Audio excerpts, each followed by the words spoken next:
Welcome to Embracing Arlington Arts Talks, a weekly interview show featuring different artists, theater personnel, actors, dancers, musicians, art stakeholders, and everyone in between who join us to have a conversation about their profession, new productions, openings, and much, much more. I am Carlos Velasquez, your host for Embracing Arlington Arts Talks. If you want to be in the know about the arts and culture scene in the DC region and beyond, then you will not want to miss one episode of our show. Please follow us on any of your favorite podcast platforms, or if you prefer, go online. All our episodes are on our website at www.embracing-arlington-arts.org. Before introducing our guest on today's show, I want to acknowledge the generous support of Realtor Natalie Roy and Bicycling Realty. With more than 30 years of professional experience, Natalie works tirelessly for her clients. As a lifetime member of the Arlington community, she specializes in Arlington, particularly the neighborhoods of Lyon Park and Ashton Heights and the Ballston, Clarendon, Roslyn, Orange Line corridor. For more information about the real estate market, visit bicyclerealty.com. I have the distinct pleasure of introducing two remarkable artists that are both located here in our northern part of Virginia, and I'm so excited because I have been a fan of Avast, and to be able to talk to two artists that are associated with that particular artistry is exciting. I have Melanie Kihos, who is a paper cut and light box installation artist, and I have Jenny Kessler, who is an American painter of German and Eastern European descent, whose subject matter centers around tragic comic narratives. Just the whole idea of that is intriguing to me. Melanie, how are you doing? I'm great. How are you, Carlos? I'm doing quite well. And Jenny, how are you? I'm very good, thank you. Okay, Great to be excellent. here. Let me start with you, Jenny. Tell me a little bit about yourself, and you can share a little bit about yourself to our listeners, also about your affiliation with Avast. Well, I'm a Northern Virginia native. I grew up in Falls Church, and I am located at the studios at 307. We have about 10 artists on the Avast roster in our building. And last year was my first year participating. It was wonderful, lots of great people coming through, and I'm looking forward to having some great visitors and interesting conversations again this year. Excellent. How about you, Melanie? Tell our listeners a little bit about yourself and your affiliation with Avast. Sure. I'm from Milwaukee, Wisconsin, and I came to Arlington in 2011, where I quickly realized that there needed to be a studio tour. It's one of my favorite parts of being an artist is welcoming people into my studio. So I started out with Arlington Artists Alliance. We did a tour for a couple years. They decided they couldn't support that anymore, so I started doing it just in Westover for a couple years, and then in I believe 2017 or so, I got together with a number of artists and representatives from different groups, different visual arts groups from around the county, and we started running the tour. So I still help run the tour. I also teach art. I teach art at MoCA Arlington and at US Arts Center in Vienna. And I do my paper cut work. I'm a member of the Guild of American Paper Cutters, where I just returned from a wonderful conference in Montreat, North Carolina. That is so cool. So I have two questions. Let's start with the first question. For our listeners who don't know, what is an artist tour? Do you mind handling that question, Jenny? Well, an artist tour, the way I think of it is it's an opportunity to visit an artist's studio, see how the work is made, meet the artist, ask any questions you want, get a sense of the, germination of the artwork. And I mean, it's a great way to get a kind of holistic idea of the entire cycle of the artist's output. How interesting. So people actually go to your studio, watch you work, ask questions, have a conversation with you. Is there a limitation about how people can participate? No, I mean it's open all day and since people just sort of come and go on flow, I might be painting at any given point in time or grabbing a coffee. I'll probably have something tasty for the people coming through just to make people comfortable. And yeah, they're really welcome to ask any questions they want. And often, people might come in and chat for a couple minutes and pass on through to something they're more interested in, or stay as long as they want and go as deep as they want on the content. I see. And Melanie, do you have a schedule that is followed by the artists, or is it more of an open house that the artists that are there, they're working, and anyone can go through? It's largely an open house. The way we organize it is that the studios on the northwest side of Arlington, including the Falls Church studios, are open this year on Saturday from 11 to 5, and the studios in northeast, or excuse me, southeast Arlington are open on Sunday from 11 to 5. It's a self-guided tour, so you can pick up a map at one of the galleries or art centers or one of our sponsor locations before the tour, or you can grab a map at one of the studios right when you get started and just go to whichever places interest you on the map, or try to hit all of them, which is an ambitious feat, but I have done it myself. That's pretty cool. Now, I have to ask the question. So, as an artist, you have scheduled dates for the tours. Do you ever have a bad hair day, like you just don't want to deal with the public, Melanie? Well, it's a pretty low bar to have to be open one day a year to the public. Right. So it better be a good day for you. If it's an off day, maybe you're lucky enough to have a friend or a partner who can stand in for you. But I think that that is pretty unusual. Most people are pretty excited to open up their studios when that day comes around. That's excellent. I love paper cut artistry, and I've seen some artists working. It takes a lot of concentration, right? And you have to have pretty steady hands. So I'm guessing that when people are coming into the studio, how do you keep from being distracted and making a mistake, or do mistakes just happen? Well, I usually am so busy showing people around my studio when they show up that I don't normally have much time for cutting. But Okay. if anyone is interested in watching me, I will usually have a piece that I'm working on that I can show them. I am also just starting to develop my silhouette cutting skills. So if I have time, maybe I'll cut a few profile silhouettes of people coming through. That's a bit of a departure for me. I'm normally a knife cutter. I use an X-Acto knife on a cutting mat. And, you know, actually, it's a misconception you need a really steady hand to do this, because I Really? think it actually requires a much more steady hand to be a painter, because that paintbrush can go wherever it wants. But with cutting, your knife digs into the mat through the paper and it really steadies your hand. Now, the challenge, of course, is if you make a mistake, it's forever. So it's true, you do have to concentrate pretty hard. And the paper is a special paper, or tell me more about that. I use all kinds of papers. One of Really? my favorites is called Unryu paper. It's a mulberry paper. I usually use that for backing my light boxes because it's translucent and it has these beautiful fibers running through it. Then for the paper I'm actually cutting, usually I use a little bit heavier weight paper like a Canson Matin or Maton paper, and that's often a colored paper.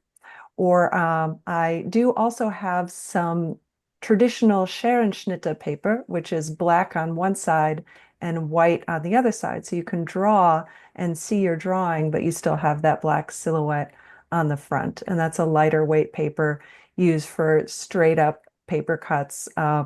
that are going to be a little bit more graphical, a little more traditional, like the German Scherenschnitte. That is fascinating. Now, Jenny, I've seen some of your images and they're very unique. They have a particular look and feel to them.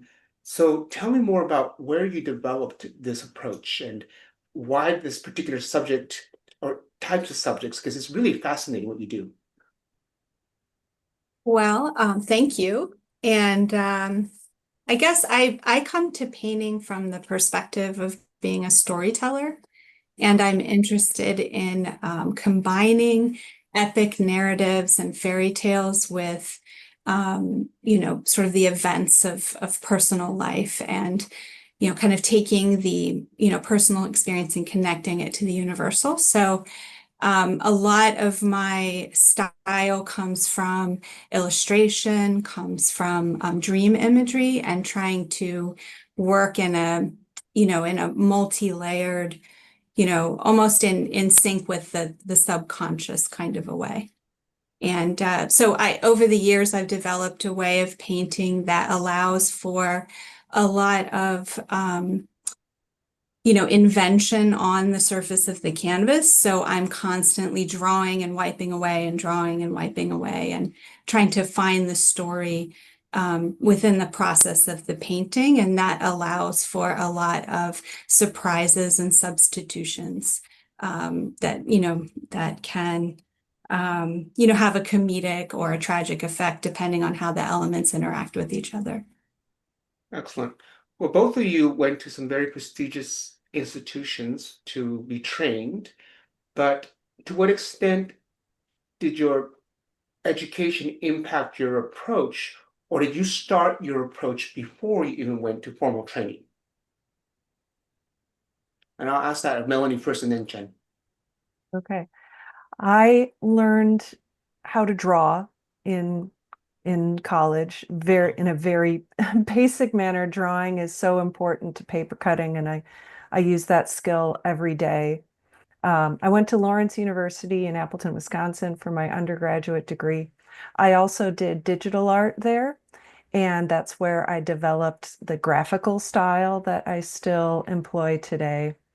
I didn't start paper cutting until after I graduated from undergrad, and I brought that into my graduate work at University of Wisconsin-Madison, where, of course, there was no paper cutting program particularly, but I did enter the printmaking program, which has a lot in common with paper cutting in terms of the graphic quality, the way that you're using kind of a 0, 1. It's either like positive or negative space. That's a commonality. But I'm not interested in multiples particularly. So that's why I like paper cutting. You have one or maybe two pieces, not a whole edition. And what I mainly got out of grad school is a wonderful network of connections and wonderful other artists that I try to stay in touch with. And also my passion for teaching, I think it's helped that a lot too. Excellent. And your students are of a particular age, or are they older adults, or? I teach largely middle school students Ah, at US Art Center, and I teach adults at MoCA Arlington. excellent, excellent. So, Jenny, how about for you in terms of your background, your training, your education? Well, I think, artists, when you're an artist, you're like a sponge, and everything you come in contact with really impacts, that there's a sensitivity to input. So I do see myself as like my art, practice began when I was little.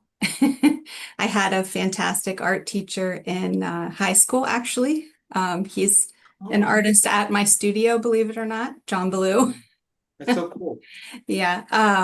And he always challenged us a lot, and he was fantastic at drawing. So that was a great example to have at, a young age, because that started in middle school. So grateful for Melanie's teaching of the middle schoolers. It's so important. And then I went to undergraduate at Syracuse University. at the College of Visual and Performing Art there, and was thought that I would go into illustration, became fascinated with sculpture because of the materials and the artists that were working there at the time.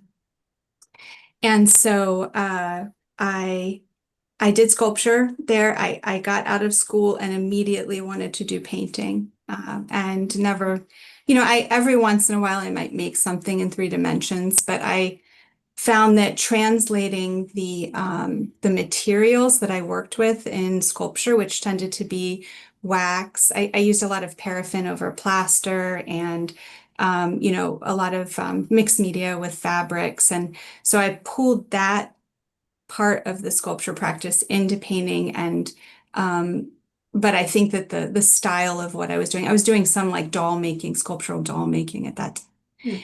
And I pulled that into the painting for sure. But I liked with painting the kind of barrier that exists, where you're not seeing the actual object, but the idea of rendering an object was something that I liked the distance and the mystery of that. Interesting. So in your bio, there's a reference to imagery that is, I don't know, there's something, yes, humorous, but also dark about your images. Tell me more about that blending. Well, I think, the evocative process of working with the paint. It's like oil paint is, the kind of 2-dimensional equivalent of clay in my mind.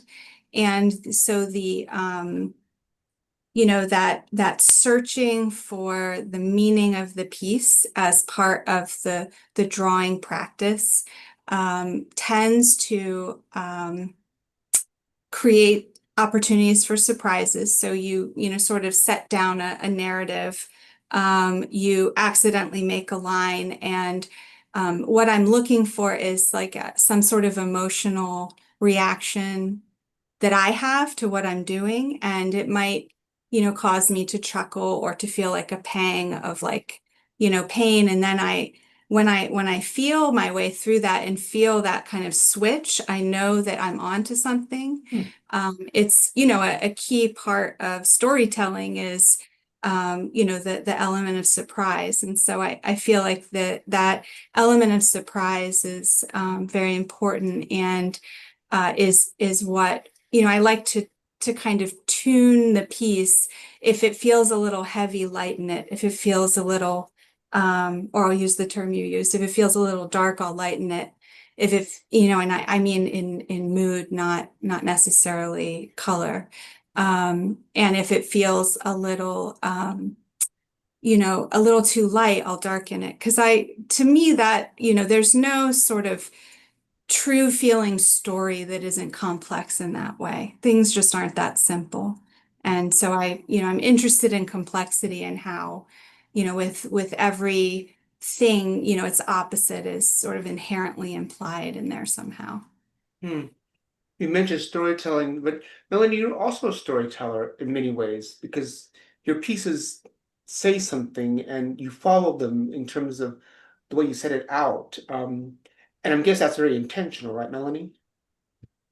Yeah, I do a lot of research when I'm getting ready to make a piece. All of my pieces, or at least my signature work, is illustrating histories of relatively common products or practices. Mhm. So food is often appearing in my work. I've done a large series of pieces about the history of chocolate. So I've got 10 pieces about chocolate, and they all tell a story. So each one kind of takes a different element of the story and illustrates it, going back to pre-Columbian Aztec Empire all the way to today. And maybe I'll pick 3, 4, 5 elements of the story to illustrate, and things that I think maybe are a little bit less well known about those stories. And I like what Jenny was saying about balancing the darkness and the light, because of course in history we have a lot of darkness in especially American history, but all human history, it's all balance of light and dark. So when illustrating something like chocolate, of course, you have to talk about exploitation of labor and things like that. And so that will appear alongside an image of, I have one with the Marquis de Sade, who was a famous chocoholic of his time and actually became obese while in the Bastille. But he's important because through his letters to his wife requesting chocolate, we know that at that time, eating chocolate was available. That up until then, it was only you would only drink it. So even these kind of like little these little Easter eggs, I think, are a lot of fun to put in the work to add a little bit of levity. That's fascinating. And as someone who loves chocolate, I was intrigued by what you were doing there. But I'm also thinking about a different level of thought about the use of chocolate. You commented about the paper that you use, right? And if you make a mistake, it's unforgiving, the paper. Just like when you're making chocolate, it can be unforgiving because you have to get it right. That's true. Yeah. And I am not a chocolate maker at all. Someone else can do that, but I definitely am a chocolate lover. Oh, there you go. Yay. Yeah, a bit of an Excellent. addict. That's excellent. But going back to you, Jenny, there is something dark about some of the imagery you use, right? And I hope I'm not insulting you, but when I saw some of your pieces, it kind of reminded me of what I see in films like Tim Burton. Oh, yeah. Am I wrong in that? No, not at all. In fact, the Quay brothers, who are animators who grew up in the Philadelphia area, I um, I came across their films in when there still were video stores in Philadelphia when I lived there. The the people who worked at the shop, they would have, their picks. They would have a whole section of their picks, and I always trusted those because I learned so much about film just by looking at the pics of the people who worked there. And anyway, the Quay brothers collection of short animations were were on that shelf, and it blew my mind. They're incredible, and I know that they're big fans of Tim Burton too. And when Tim Burton had a retrospective not too long ago, I recall that they were expressing that they were very excited about it. So I think that lineage is definitely there. That's so cool. That is really cool.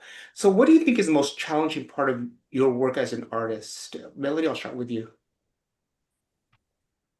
Um, so I I suppose one of the big challenges is trying to balance what you want to make with what you think you can sell and finding the right audience for Hmm. your work. And I've realized that very oftentimes when you make what you want to make, that is the thing that will sell. If you try to do something just to sell it, it doesn't always land because your heart isn't in it enough. But you still have to find that audience, you still have to find the people who will appreciate what you're doing and see the heart you put into it.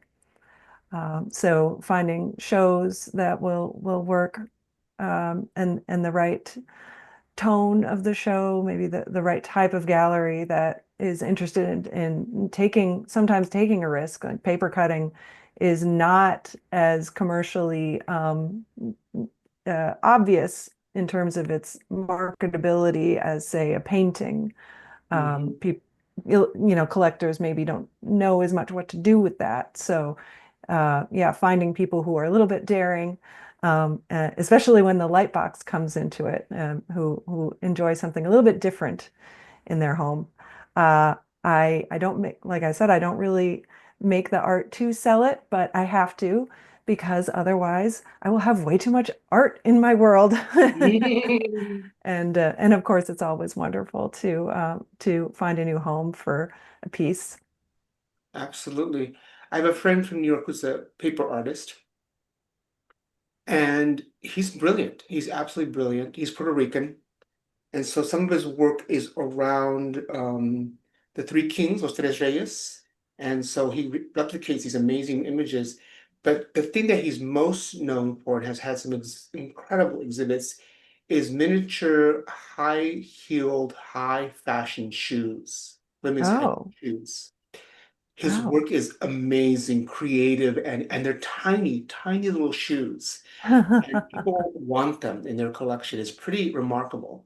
He's Yeah, very it's so talented. lucky when you can stumble on something like that that just clicks with people. Yeah, like high heels. They click. Yeah, and I made a light box about high heels and it sold. There you go. There, so there Oh, you go. wow. Isn't that interesting? Yeah. Jenny, about you, what's the hardest part of your work? I think carving out the time to get here is my biggest challenge.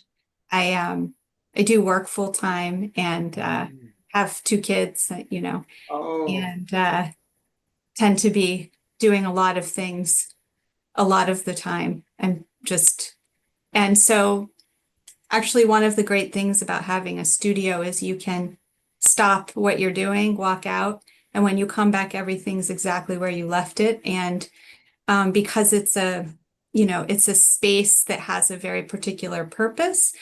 I find that when I walk back in, I don't really have to transition mentally. Like I'm here, I'm ready. I work, I leave, I come back, it's 5 minutes from my home. Um, and so I'm really grateful to have a space to work in. That is something I didn't have for quite a while, but to have a dedicated space and the challenge is getting here though. yeah. And Yeah. if I may Sure. throw in there that this is one of the reasons the Arlington Studio Art Tour includes Falls Church, this Falls Church group, because we just don't have very many artist studios in Arlington that are, Mm. that are accessible. Not everyone can make art in their home, and so we need to have more studio space in Arlington. But for now, we're very happy to have the studios at 307 on the tour. That's a very, very good point. It's an excellent point, actually. And I hope that the right people are listening because, we need to make a change to that. We need more space to have art thrive in our community, right? Absolutely. So, Jenny, where can people follow your work? Are you on social media? What platforms can they look at your work? I post my new work on Instagram. I'm at Jenny Kanzler. It's easy to remember. My website is jennykanzler.art. I'm not hard to find if anyone's No, you interested. were not. That's good. Melanie, how can Um, our listeners listen to you? Listen, I'm sorry. How can our listeners follow your work? I am at mkeyhouse on Instagram and keyhouse.com. If you can't remember how my name is spelled, you could definitely find me on the Arlington Studio Tour website, along with all the other artists. We have 54 artists this year on the tour, and we have a directory up available now. And just today, I'm also the webmaster for Avast. So just today, I made the map go live. So you can now also see the map of all the studios. You'll be able to tour on September 27th and 28th. And remind our listeners that website address one more time. That is arlingtonartstudiotour.org. But if you just Google Arlington Studio Tour, it'll come right up for you. Excellent. Well, that's very impressive. Well, it has been wonderful getting a chance to have this conversation. I hope to participate in the tour and going to your studio specifically. I'm really quite interested in seeing it. I mean, you can see it online, but to experience it live and then to watch you work, that's even more of a privilege. So thank you so much for your time. Yeah, we look forward to having you. Yeah. Thank you. My name is Carlos Velasquez, and you have been listening to Embracing Arlington Arts Talks. Follow us on any of your favorite podcast platforms. Join us next week when we will be talking to another artist or arts enthusiast. So until next week, keep embracing Arlington arts.